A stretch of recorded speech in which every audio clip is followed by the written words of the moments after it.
Baru kemarin kita bahas pemuda keriput yang main tentara-tentaraan. Sekarang rame masalah tentara beneran. Yap, terkait dengan revisi Undang-Undang TNI. Udah gitu DPR rapatnya sembunyi-sembunyi di hotel pula. Biar apa? Lantas, apa itu? Singkatnya, gue rangkum terkait pokok isi revisi Undang-Undang TNI adalah berikut. 1. Kedudukan TNI yang awalnya di bawah Presiden, ditambah narasi menjadi di bawah koordinasi Kementerian Pertahanan.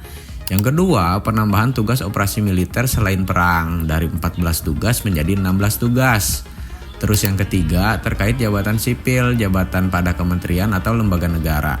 Sebelumnya hanya di 10 kementerian atau lembaga, sekarang menjadi 14. Simpelnya, kalian yang pengen jadi PNS di kementerian atau lembaga negara akan bersaing dengan prajurit TNI aktif. Dan kementerian atau lembaga tersebut kepalanya bisa saja diisi oleh perwira tinggi atau militer. Bukan mau suzon ya terkait KKN, tapi sekarang aja bersaing sama orang dalam begitu sulit. Bayangin nanti saingan lu orang dalam, terus oknum pula, berseragam dan punya senjata. Bisa apa lu? Yang keempat, berkaitan dengan usia pensiun anggota militer. Catat, usia pensiunnya diperpanjang. Atau arti lainnya, ya masa jabatannya diperpanjang. Namun, yang jadi poin paling disorot adalah terkait dengan perluasan jabatan sipil anggota militer aktif. Yang banyak orang menyangkut pautkan dengan reaktivasi dui fungsi TNI atau ABRI di era Orde Baru atau zaman Presiden Soeharto. Yang dianggap justru mendatangkan keburukan dan membunuh demokrasi.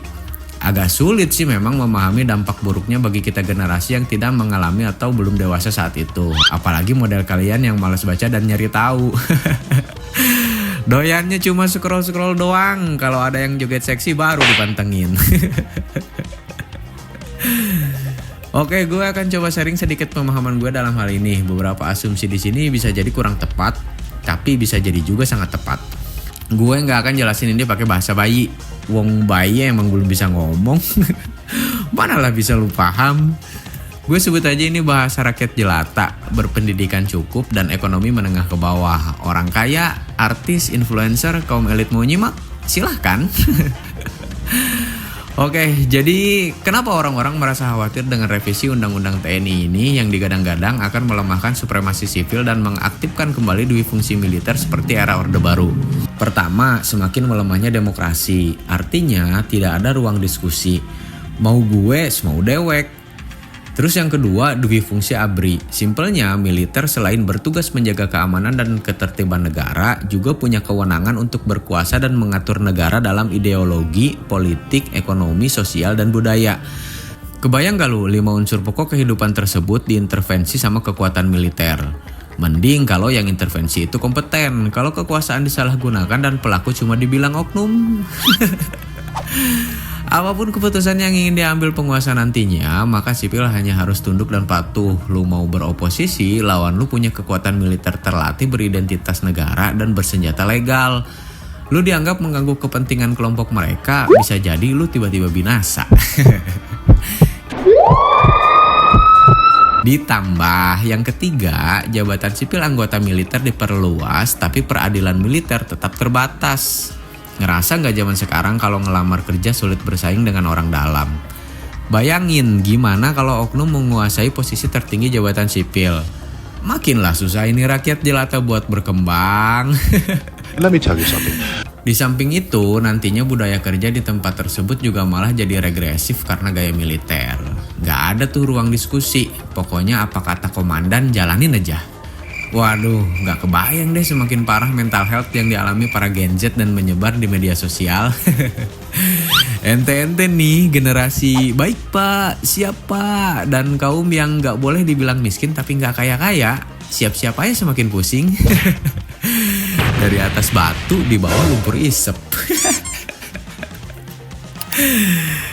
Iya sih, dalam undang-undang cuma di 14 kementerian atau lembaga negara. Tapi faktanya ada beberapa petinggi militer yang sekarang menjabat posisi strategis di luar kementerian atau lembaga negara yang tercantum dalam undang-undang, seperti Kementerian Perhubungan, Kementerian Pertanian, Badan Penyelenggara Haji, Perum Bulog, PT Pindad, dan PT PAL. Nah, KKN ini kan masuknya tindak pidana sipil kan ya? Terus kalau koruptor dari oknum militer diadili nantinya, itu tetap pakai peradilan militer. Fair nggak kira-kira? Selama ini yang berkaitan dengan peradilan militer, kita nggak pernah tahu itu terdakwa beneran diadili apa kagak. Lagian siapa sih zaman sekarang yang nggak tahu? Pun kalau kita mau jadi pengusaha, birokrasinya ribet banget.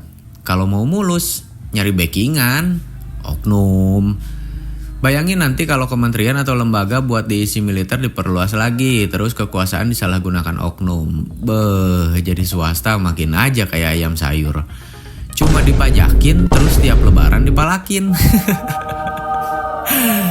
Ormas.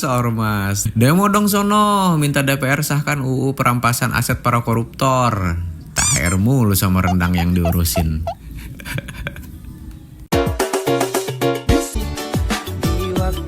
Yang nonton live di... Kenapa kau ngomong setentara? Siap. Di balik kesuksesan ada mantan yang menyesal. Siap agar bisa memberikan kepastian kepada pasangan. Ingin membuat mantan menyesal kemudian. Siap agar tidak dighosting lagi. Siap agar bisa mendapatkan wanita idaman. Siap ada perawat yang harus dilamar. Siap ada tetangga yang harus iri. Wahai Presiden kami yang baru. Ya, pada akhirnya ini harus ditegesin ulang bahwa ini semua hanya kekhawatiran. Ya, berharap aja semoga apa yang terjadi tidak sesuai dengan yang dikhawatirkan.